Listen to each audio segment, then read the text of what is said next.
Question से इसकी given the root of a binary tree check whether it is a mirror of itself that is symmetric around its centre. वो बोल रहा है कि हमें एक ये दे रखा होगा बाइनरी ट्री, रूट दे रखा होगा एक बाइनरी ट्री का, और हमें चेक करना है कि क्या वो जो हमें दे रखा है बाइनरी ट्री का रूट, क्या वो मिरर है अपने ही खुद का। लाइक आप तुम लोग जब शीशे के सामने खड़े होते हो, you see a reflection of yourself. Same चीज वो हमें यही पूछ रहा है, हमें पता लगाना है कि क्या इस बाइनरी ट्री का reflection is also the same. देखो यहाँ पे जैसे ये है, ठीक है, यहाँ पे देखो इस एग्जांपल में ये 2 है, इधर भी 2 है। अगर मैं इस 2 को मिरर के सामने खड़ा करूं तो 2 ही आएगा, ठीक है। सो अब देखो 3 है, अब यहाँ कोने पे 3 है। देखो तुम लोग एक बार इमेजिन करके देखो कि सपोज मैं अगर इस पर समझाती हूँ, आई एक्सप्लेन ऑन दिस। यहाँ पे एक मिरर है, ठीक है। अगर मैं यहाँ पे बी लिखती हूँ तो मेरा मिरर में बी इस तरह आएगा ना, मेरा बी इन्वर्ट हो जाएगा, मेरा बी का पोजीशन इन्वर्ट हो जाएगा। उसी तरह अगर मेरा ए और बी अगर मैं इस तरह लिखती हूँ, ठीक है, तो मिरर में मेरा पहले बी आता है इस side, the corner side, and then मेरा ए आता है। ये मिरर का बहुत ही बेसिक थिंग है, ठीक है। वही चीज है कि जो देखो थ्री थ्री थ्री को जब मैं मिरर करूंगी तो 3 इस साइड एंड साइड पे आ जाएगा। 4 जो इस साइड इनर साइड पे, वो मिरर के इनर साइड पे आ जाएगा जब रिफ्लेक्शन आएगी। जैसे हम लोग अपना लेफ्ट हाथ उठाते हैं तो हमारा सामने मिरर में भी सेम डायरेक्शन वाला हाथ ही उठता है। लेफ्ट वाला हाथ ऐसा नहीं है कि उसके ऑपोजिट वाला हाथ उठे, जो भी उस हाथ का सामने वाला हाथ होता है वो ही उठता है, ठीक है। दैट इज द थिंग, इसलिए ये ट्रू आ गया। अब यहाँ पे देखो जैसे 2 2 ये तो सेम है, लेकिन ये 3 है, इसका रिफ्लेक्शन ये है, ये तो गलत है ना। हम कभी भी ये नहीं लिख सकते ना, हम ए बी और वापस हमको रिफ्लेक्शन में ए बी नहीं मिल सकता है। या अगर मैं बी लिखूं मुझे रिफ्लेक्शन में बी नहीं मिल सकता है। सेम थिंग, 3 को, ये वाले 3 को या तो अंदर होना चाहिए था, ये वाले 3 को नहीं तो बाहर होना चाहिए था। So this is the whole concept, ठीक है। अब एक बार उस पर पीपीटी पे चलते हैं हम लोग।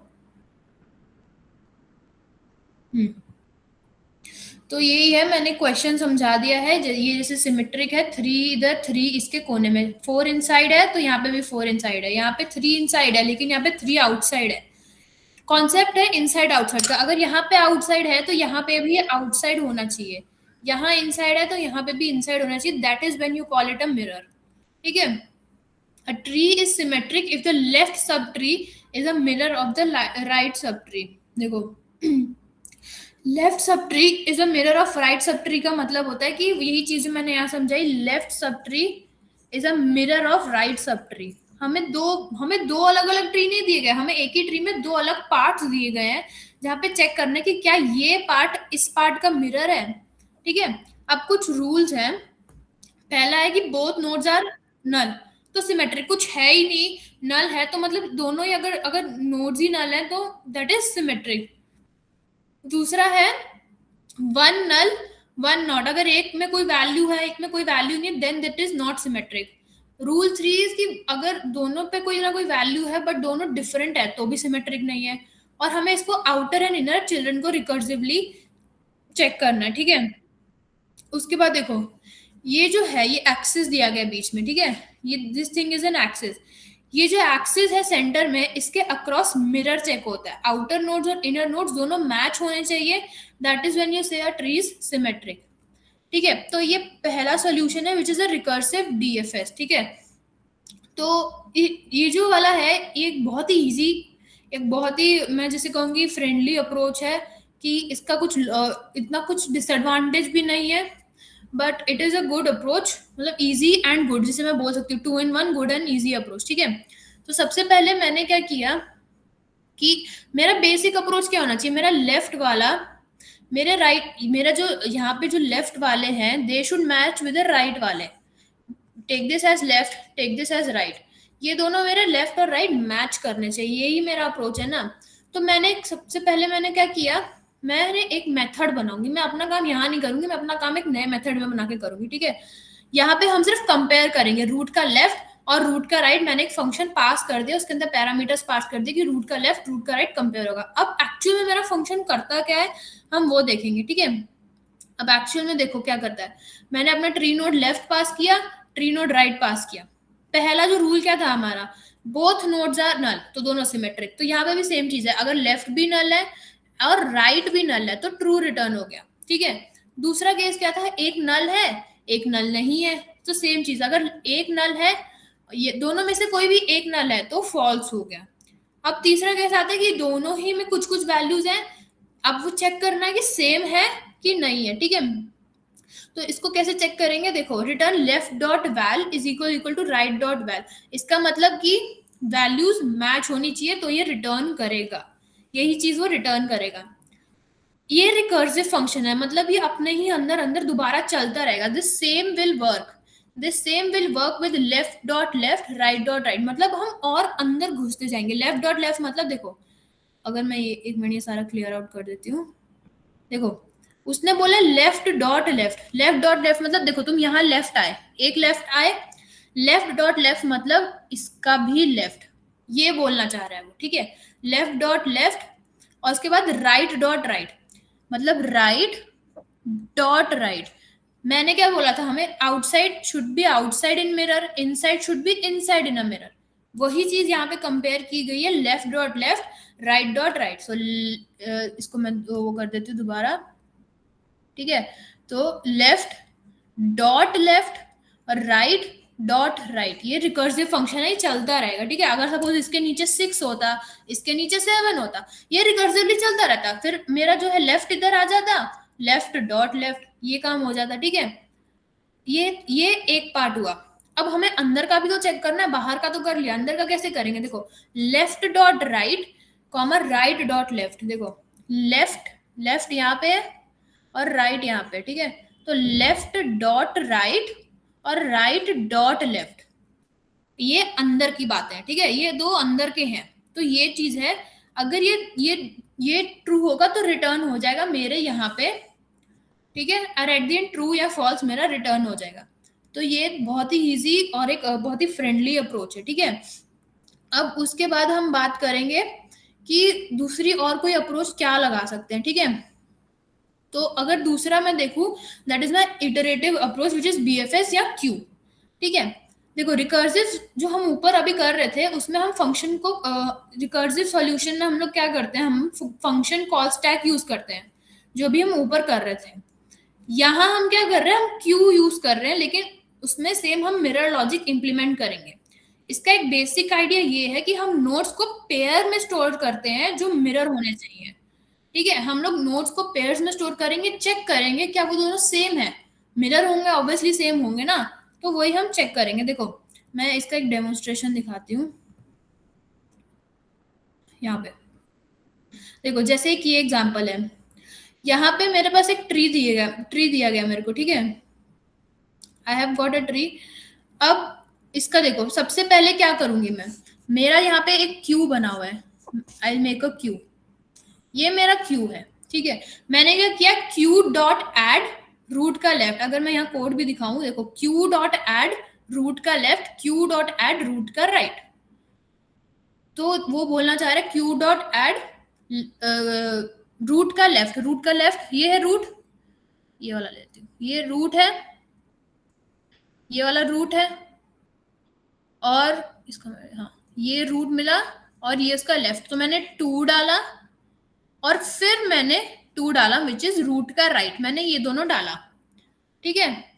अब मेरा कोड ये कहता है कि while q is not empty, मैं क्या करूंगी, tree node l is equal to q dot poll, r is equal to q dot poll, मैं उन दोनों को q से निकाल के एक जगह मैंने स्टोर करवा दिया which is l and r, ताकि फ्यूचर में मुझे कोई ऑपरेशन परफॉर्म करना हो तो मेरे पे वो स्टोर रहे, ठीक है। तो l इज इक्वल टू, मैंने अब मेरे q से ये निकल चुके हैं, मेरा l 2 हो चुका है, मेरा r 2 हो चुका है, ठीक है। ये चीज हो गई। अब उसके बाद क्या किया, देखो L2 हो गया, R2 हो गया। अब मैंने देखा क्या, देखो L अगर L is equal to null है, R is equal to null है, कंटिन्यू करो भाई कोई फायदा नहीं। अगर L is equal to null है, या R is equal to null है, या L का val not equal to R का वैल, क्या 3 केस बना ये 3 केस ये बना, या तो L नल मिला, या तो R नल मिला, या तो दोनों का वैल्यू नहीं मैच किया। अगर इसके ऐसा केस हुआ, रिटर्न फॉल्स कर दो। लेकिन मेरा यहाँ पे L और R दोनों का वैल्यू मैच कर गया, इसका मतलब मुझे आगे बढ़ना है। आगे बढ़ने का ये है। अब उसके बाद वो क्या कहता है, क्यू डॉट एड एल का लेफ्ट। अभी हम एल पे आ चुके हैं, अब मुझे रूट का लेफ्ट मैंने ऑलरेडी क्यू में डाल दिया, now I have to go for L का लेफ्ट, विच इज, जैसे मैंने यहाँ समझाया था ना, मैंने क्या बोला था कि हमें पहले कोने चेक करने, कोने का कोना एंड फिर अंदर का अंदर, that is what it is saying, ठीक है। तो क्यू डॉट एड एल का लेफ्ट, अब मेरे क्यू में क्या क्या आ जाएगा, अब मेरे क्यू में आ जाएगा, ये मेरा एल था, ये मेरा आर था, एल का लेफ्ट मतलब 3 और आर का राइट, आर का राइट इज ऑल्सो 3, ये कर दिया मैंने, ठीक है। यही बोल रहा था ना वो, क्यू डॉट एड एल का left, Q dot add R का राइट। अब उसके बाद क्या बोल रहे, Q dot add L dot right, Q dot add add R dot left. अब वो क्या बोल रहे हैं, अंदर वाले ऐड करो, अंदर वाले, क्यू डॉट एड एल का right which is 4, Q dot add right का लेफ्ट, आर का left, R dot left which is also 4। अब हमें एक हमारे क्यू में और चीजें आ गई, this process will keep on working, जैसे अब ये, अब मेरा नया वापस से वो फंक्शन शुरू हो जाएगा which is L is equals to 3, R is equals to 3। क्या ये दोनों सेम है, हाँ सेम है। अगले पेयर पे बढ़ो, अगला पेयर मेरा क्या है, L is equals to 4, R is equals to 4, क्या ये भी सेम है, हाँ। एट दी एंड मेरा सब सेम आ रहा है, बाहर वाला बाहर से सेम आ रहा है, अंदर वाला अंदर से सेम आ रहा है, which will return true to me, ठीक है। अब मैं अगर इस केस का एग्जांपल दूं, ये वाला जो केस है, if I give two example, मैं इसका ये हटा देती हूँ जरा,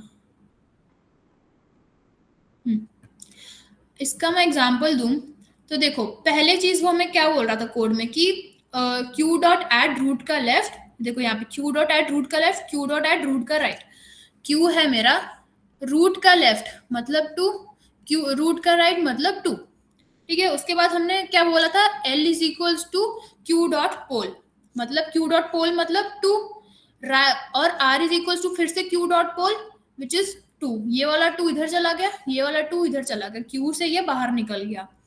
अब इसने चेक करा क्या, या तो अब इसने ये कंडीशंस चेक की कि देखो L नल नहीं है हमारा, R भी नल नहीं है, L is equal to null भी नहीं है, और R is equal to null भी नहीं है, और L dot value not equal to R dot value, पर ये दोनों वैल्यू सेम है। वील कंटिन्यू, कैसे कंटिन्यू, कि हमें अब डालना है इसके अंदर ये अपना कि L डॉट लेफ्ट, अब हमें कोने डालने हैं अंदर, ठीक है। अब हम इसके अंदर अब हमें कोने डालने हैं, तो कोने कैसे डालेंगे, देखो L डॉट लेफ्ट, अभी L डॉट लेफ्ट तो कुछ नहीं है, L डॉट लेफ्ट नल, और R डॉट, ये L है ये R है, और R डॉट राइट, एक नल गया और एक अभी तो 3 गया, मतलब कुछ भी नहीं, ठीक है, ऐसा समझो, ठीक है, नल 3। अब उसके बाद फिर हमें इनसाइड्स डालने हैं which is L dot right 3 और राइट डॉट लेफ्ट, फिर एक नल गया। अब फिर से मेरा L और R चेंज हो जाएगा, ठीक है, माई L and R will change now, ये मेरा चेंज हो जाएगा। अब मेरा L नल R3, क्या ये सेम है, नहीं ये सेम नहीं है, यहीं पे रिटर्न फॉल्स कर दो, मेरा मिरर नहीं आया। सो this is the second approach, ये भी अप्रोच इजी है, बट द थिंग इज ये वाला अप्रोच लिखने में भी इजी है, थोड़ा माइंड में इवेल्युएट करना भी it is easy, that is the only thing. इन दोनों में से कोई भी अप्रोच तुम लोग करोगे, कोई भी अप्रोच बुरी नहीं है, ठीक है। So that is the only thing.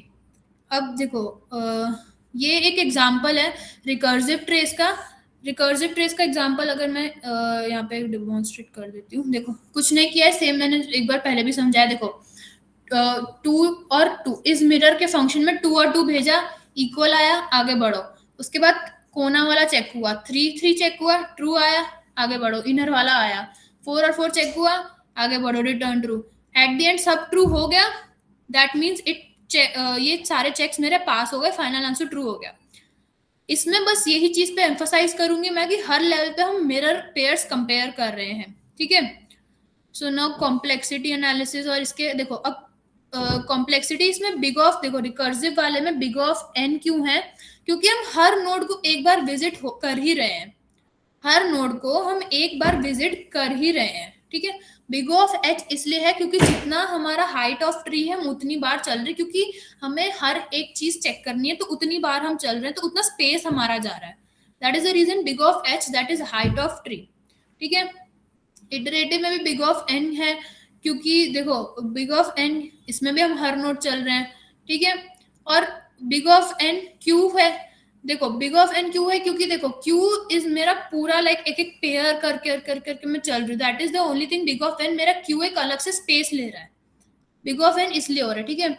और इसके एज केसेस ये हैं कि देखो सिंगल नोड है मतलब कि हमेशा सिमेट्रिक रहेगा, नल रूट मतलब एम्प्टी ट्री है वो भी सिमेट्रिक रहेगा, ऑल सेम वैल्यूज है मतलब पूरी तरह से सिमेट्रिक है, वो स्टिल सिमेट्रिक अगर स्ट्रक्चर मेरा मैच कर जाए। अब होता है ये कि linear chain skewed, skewed tree मतलब कि एक सिमेट्रिक ट्री नहीं है मेरा, एक लीनियर चेन में मतलब एक ही साइड में देख दिस ऐसे ऐसे ऐसे ऐसे है तो नहीं, that is not symmetric. Okay, तो अगर देखो अगर जैसे कभी भी क्वेश्चन पूछा जाए इसके कुछ स्टेप्स हैं दैट यू कैन फॉलो। सबसे पहले क्या करो, एम्प्टी ट्री केस को क्लैरिफाई कर दो कि कोई भी मेरा अगर ट्री ही एम्प्टी है तो मैं आगे क्या बढ़ू, वो क्लैरिफाई कर दो। रिकर्सिव सॉल्यूशन से स्टार्ट करो, then mirror check is the key insight मतलब कि फोकस करो मिरर वाले लॉजिक पे, और दोनों अप्रोचेस को मेंशन करो। If even if you know दोनों अप्रोचेस, ये मत करो कि एक ही अप्रोच बोल के आओ, दोनों अप्रोच करके आओ, और ये कंस्ट्रेंट्स तो तुम्हारे दिमाग में रहने ही चाहिए। दैट वाज द ओवरऑल इसका एक्सप्लेनेशन। तो मैं रिकर्सिव वाला ही लिखूंगी, मैं खुद वही चीज उसी हिसाब से सोचती हूँ, तो मैं वो रिकर्सिव वाला ही लिखूंगी। तो रिकर्सिव वाले में हमने क्या बोला था कि हम इसके अंदर कोई काम नहीं करेंगे, हम एक अलग सा फंक्शन बना देंगे।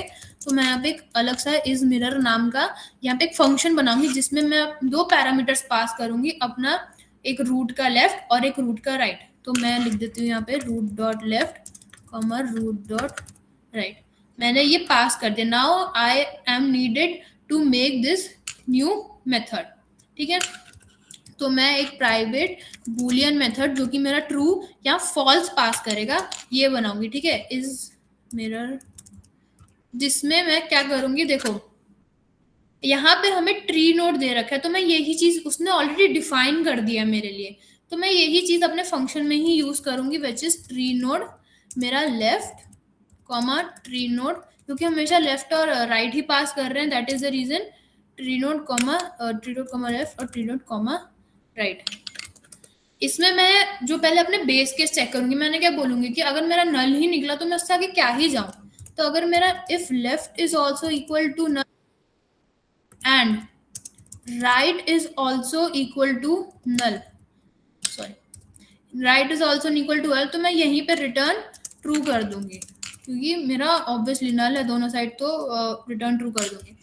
दूसरा मेरा केस आता है कि लेफ्ट या तो लेफ्ट नल है या तो राइट नल है, दोनों में से कुछ भी एक हुआ, नल हुआ और दोनों दोनों में से एक नल हुआ और एक पे वैल्यू है, तो मेरा वहीं पे फॉल्स रिटर्न हो जाएगा। तो if left equal to null या फिर मेरा राइट इक्वल टू नल, इन दोनों में से कुछ भी एक हुआ और दूसरे पे वैल्यू हुई, वहीं पे मेरा रिटर्न फॉल्स हो जाएगा। और लास्टली मैं क्या रिटर्न करूंगी, इन दोनों में से कुछ भी केस नहीं है तो लास्टली मैं क्या रिटर्न करूंगी कि मेरा ट्रू आना चाहिए जब मेरा लेफ्ट का value is equal to right का value. Now I have to make it an recursive function as well कि एक वैल्यू चेक हो गई, अब आगे के लिए भी चेक करना है ना, तो मैं इस पे लगा दूंगी एंड मेरा दोबारा मैं अपना ये फंक्शन रिपीट, यही फंक्शन में अपना रिपीट करूंगी विद द वैल्यूज पहले कोने वाली, देखो ये कोने वाली वैल्यूज के लिए, तो कोने वाली ये सपोज लेफ्ट है तो लेफ्ट डॉट लेफ्ट के लिए और राइट डॉट राइट के लिए, दोनों बाहर वाली वैल्यूज के लिए, ठीक है। और उसी के साथ साथ एक फंक्शन और जाएगा मेरा जो कि मेरा अंदर की वैल्यूज चेक करेगा, ठीक है, मैं इसको बड़ा कर देती हूँ, हाँ, जो कि मेरा अंदर का वैल्यूज चेक करेगा विच इज, मैं दोबारा ये फंक्शन लिखूंगी विच इज मेरा यहाँ पे अंदर का वैल्यू विच इज लेफ्ट का राइट एंड राइट का लेफ्ट, सी जो मेरा चेक करेगा लेफ्ट डॉट राइट और मेरा राइट का लेफ्ट पार्ट, ये मेरा ये चेक करेगा, दे के मेरे को ये ट्रू रिटर्न कर देगा, ठीक है, अगर ये चीज हुआ तो। इसको रन करते हैं, दोनों टेस्ट केस एक्सेप्ट हो गए हैं।